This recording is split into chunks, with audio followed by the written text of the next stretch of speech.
François Miclot, je suis conseiller de Jean Rotner, président de la région Grand Est, et je suis chargé de la culture, des cultures régionales et de la mémoire.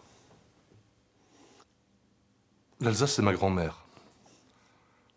Jusqu'à l'âge de 9 ans, je suis né à Épinal, dans les Vosges, d'une famille doublement alsacienne. Ma grand-mère est venue s'établir à Épinal dans les années 1930.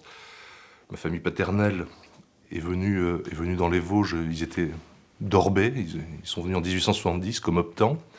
Et c'est ma grand-mère, c'est les comptines alsaciennes qu'elle me chantait quand j'étais enfant. Et elle me les chantait tellement que j'ai eu l'accent alsacien jusqu'à l'âge de 11 ans. Je parlais comme ça. Et c'est ça l'Alsace. L'Alsace, c'est un accent. C'est une générosité, une façon d'être au monde. C'est pas une identité dans le sens où ça consisterait à se définir soi-même comme alsacien, je suis alsacien, pour moi-même. Non, l'Alsace, c'est une culture du passage, de la transition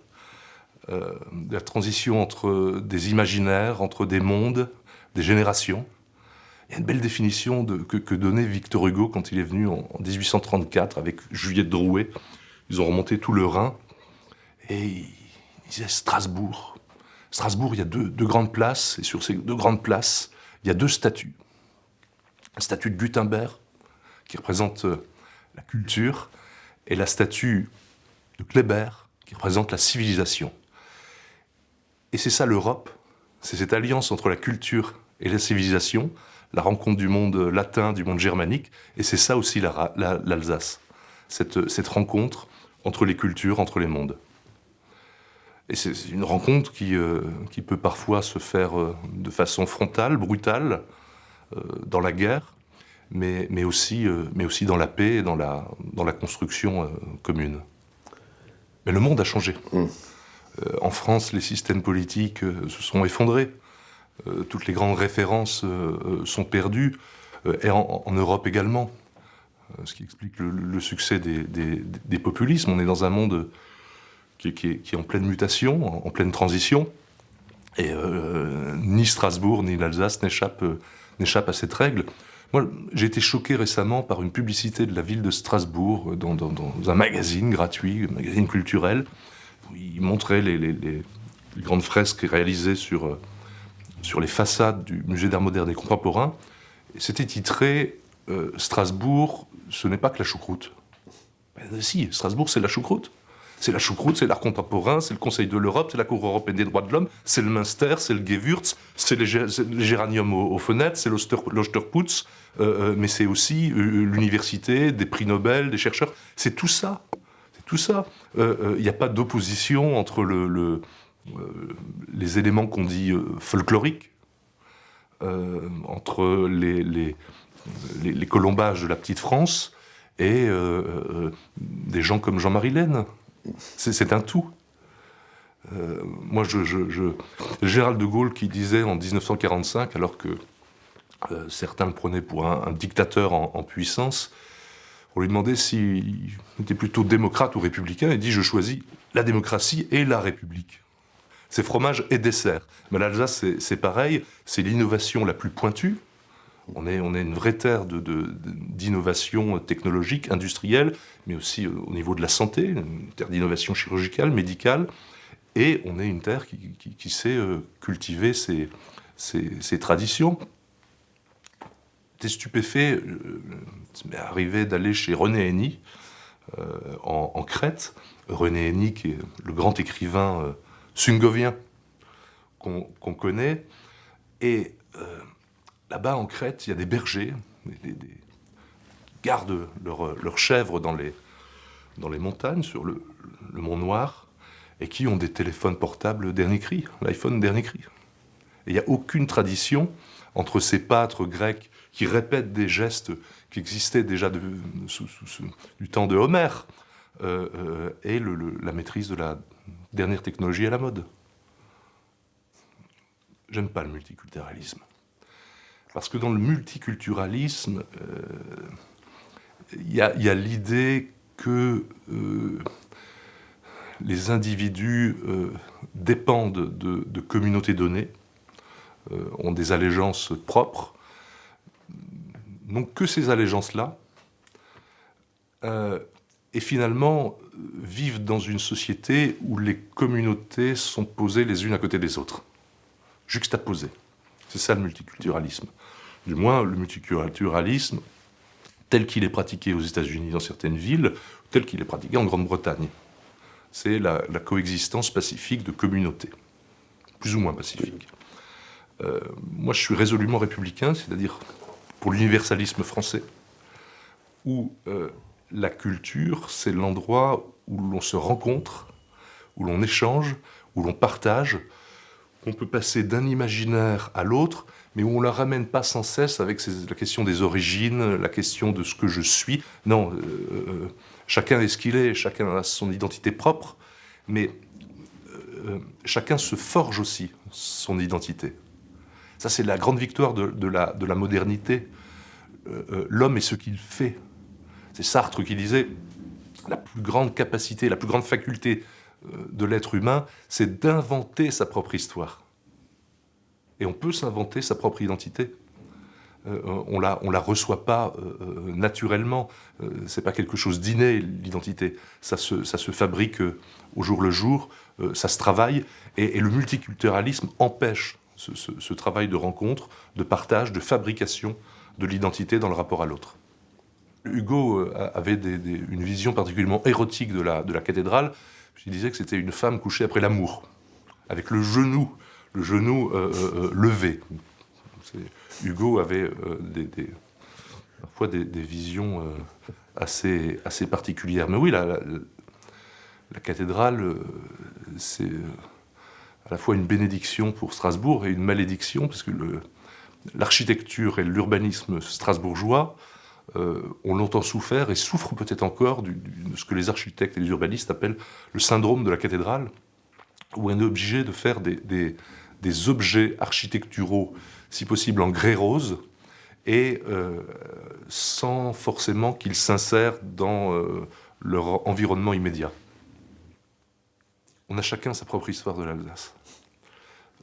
Si on relit la légende du bon Florentin d'Alsace, de Rancy, c'est une Alsace particulière, sans cesse attaquée par les mauvais germains de l'autre côté du Rhin.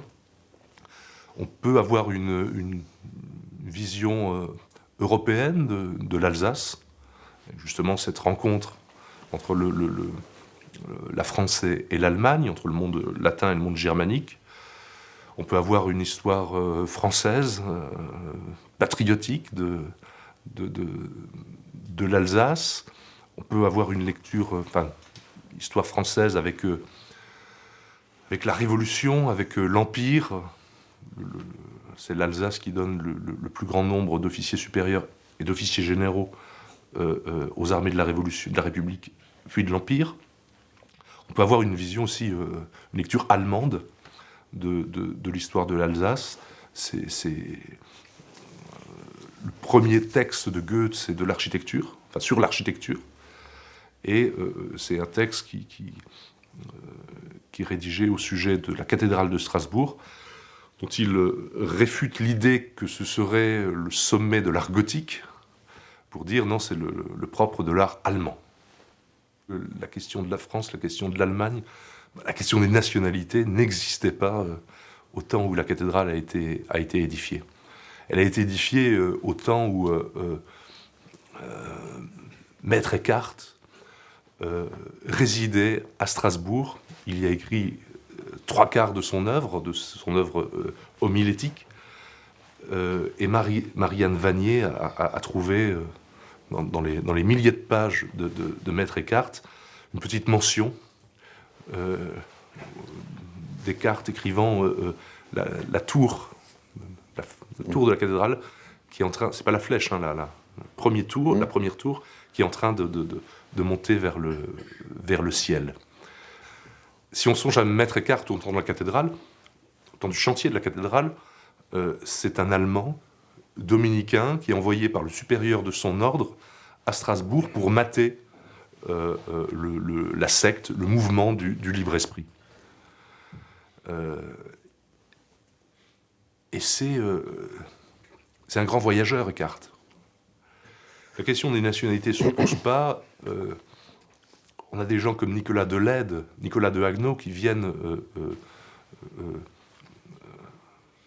à Strasbourg travailler à la statuaire, et qui viennent révolutionner même. Ça, ce sont les analyses de Tzvetan Todorov, qui viennent révolutionner la statuaire, puisque pour la première fois, les statues quittent leur attitude hiératique pour prendre des postures psychologiques. L'Alsace, d'une certaine manière, s'invente avec le groupe de Saint-Léonard, qui est un groupe très francophile. Francophile dans une Alsace allemande. Il trouve dans le retour, dans l'invention d'une culture alsacienne, c'est le théâtre de Stoskopf, c'est Pierre Bucher, c'est Le Gel, etc. Il trouve dans l'alsacianité un moyen de ne pas être tout à fait allemand. C'est la grande devise de l'abbé Wetterlé, qui était député protestataire, qui avait repris ça de la devise des princes-évêques de Rohan: français ne puis, allemand ne veut, alsacien suit. Mais cette définition de la culture alsacienne se fait, là encore, avec l'arrière-plan d'une Europe qui se déchire à propos, au sujet des nationalités. Et l'Alsace s'invente, se réinvente après 1870 dans ce cadre-là, mais on peut dire également que la France et l'Allemagne vont s'inventer elles-mêmes leur identité nationale respective à partir de l'Alsace. C'est le débat Mommsen, grand historien allemand, Renan, grand historien français. C'est qu'est-ce qu'une nation ? C'est toute cette réflexion sur les identités nationales qui se fait à partir du cas alsacien. L'Alsace joue un peu ce que la Corse avait été au XVIIIe siècle, c'est-à-dire avec tous les philosophes de l'époque qui s'interrogent sur la question de l'identité politique de l'île, Rousseau, le projet de constitution pour la Corse, mais aussi John Locke, l'Alsace joue ce rôle-là de catalyseur qui permet aux nationalités de s'inventer, de se réinventer.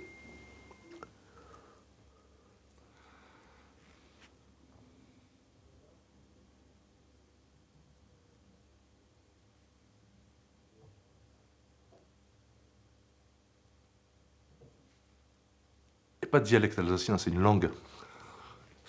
C'est une langue qui est plus ancienne que l'allemand. Les Allemands parlent un allemand standard. Nous, on a la chance de parler une Ursprache, heideggerienne. Il y a Lucien Braun, ancien président de l'université de Strasbourg, ancien doyen historique de la fac de philo de Strasbourg, racontait un jour que quand il allait à Meeskirch, chez Martin Heidegger, il ne parlait pas en allemand, il parlait en alsacien. Et il se comprenait. Et il y a certains textes de Heidegger, notamment dans Le chemin qui ne mène nulle part, si on les lit en allemand, uniquement en allemand, on ne comprend pas leur densité. Il faut passer par l'alémanique pour comprendre certains passages. Le dialecte, aujourd'hui, l'alsacien se perd. C'est un mouvement continu. Et il y a besoin aujourd'hui d'un sursaut pour qu'il soit à nouveau une langue de tous les jours. je pense que rien n'est inéluctable. Les Bretons ont perdu le breton.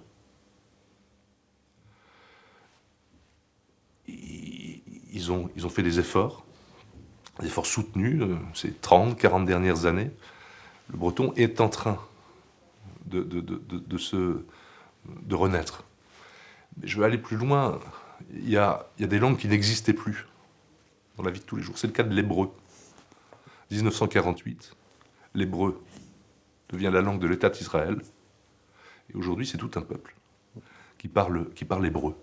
Une langue qui s'était maintenue uniquement dans les synagogues et les shulas. Uniquement. Une langue sacrée qui n'existait plus dans la vie quotidienne. Et aujourd'hui, tout le défi, c'est de faire de l'alsacien pas une langue sacrée, mais une langue de la quotidienneté. Depuis 30 ans, le rectorat, l'éducation nationale, les collectivités territoriales ont fait un choix, celui d'enseigner l'allemand aux enfants dès le plus jeune âge, croyant que ça permettrait de sauver l'alsacien. Voilà, à 30 ans de recul, on voit que ça ne marche pas. Parce que ce sont deux langues différentes, mais ce sont aussi deux rapports au monde différents. On ne dit pas les mêmes choses en allemand et en alsacien. Et je pense qu'aujourd'hui, on doit franchir une étape. On doit continuer à apprendre l'allemand aux gamins, ne serait-ce que pour qu'ils puissent avoir accès au marché de l'emploi dans le Rhin supérieur et au-delà. Mais on doit aussi consacrer des efforts à la transmission de la langue alsacienne. On doit redoubler d'efforts sur la transmission de l'alsacien, notamment en créant les conditions d'une immersion plus grande de l'Alsace dans sa langue. Aujourd'hui, les communes sont aidées par la région pour poser des plaques de rue en alsacien. C'est largement insuffisant. Faut aller beaucoup plus loin. Il faut que dans les TER, les annonces soient faites en alsacien. Il faut qu'il y ait davantage de crèches où les gamins soient immergés dans l'alsacien dès leurs premiers mois, dès leurs premières années. Faut aller vers une pratique plus quotidienne de l'alsacien, partout où on le peut, partout où on peut faire bouger les choses. Je crois que le temps est venu de nous orienter vers des solutions à la bretonne ou à la basque. C'est-à-dire d'être plus proactif, plus offensif en matière d'apprentissage de l'alsacien. Ça remet absolument pas en cause l'apprentissage de l'allemand, qui est par ailleurs absolument nécessaire. Mais il y a deux nécessités, c'est la maîtrise de l'allemand et la maîtrise de l'alsacien. L'Alsace, c'est avant tout une région historique et culturelle, qui compte en France comme elle compte en Europe et dans le monde. Certains veulent en faire une simple région administrative. Ok, je veux bien, enfin tout. Mais l'Alsace est bien plus, vaut bien plus qu'une région administrative, quand en 1954, Albert Schweitzer, le plus grand Alsacien, l'Alsacien le plus célèbre de tous les temps, reçoit le prix Nobel de la paix. L'Alsace n'est pas une région administrative de plein exercice. Il faut attendre 1986 pour que l'Alsace soit une région administrative de plein exercice. Alors on pourrait même procéder à un petit raisonnement par l'absurde. L'Alsace est une région administrative de plein exercice depuis 1986. Or, depuis les années 80, on constate un effondrement des pratiques dialectales. On peut aussi faire un parallèle entre ces deux faits. Depuis que la région Alsace existe administrativement, le dialecte s'effondre, disparaît. Ça n'aurait aucun sens de faire ce rapprochement, comme ça n'a aucun sens de dire que l'Alsace disparaît ou s'effondre dans le Grand Est, et là, toute sa place dans cette grande région. Et je crois qu'aujourd'hui, on peut avoir des débats. En politique, il faut des débats. Mais il y a certains propos qui sont blessants, qui sont offensants. Il y a certaines attitudes et certaines postures de la part de responsables publics alsaciens qui portent un coup dangereux à l'idée qu'on se fait en France de ce qu'être alsacien veut dire.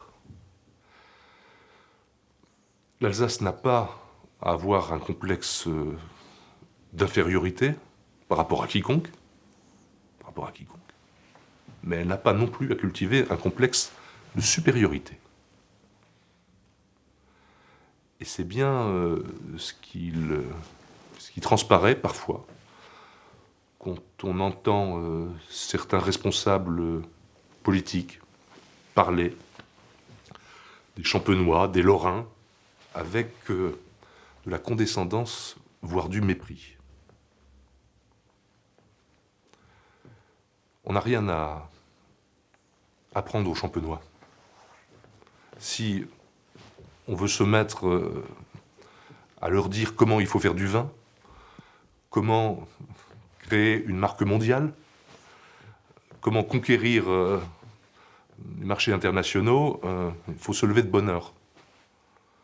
Chaque région, au sens historique, culturel du terme, chaque territoire est extraordinaire, est exceptionnel, a ses spécificités, son caractère, son identité qui lui est propre. Et le Grand Est ne vise surtout pas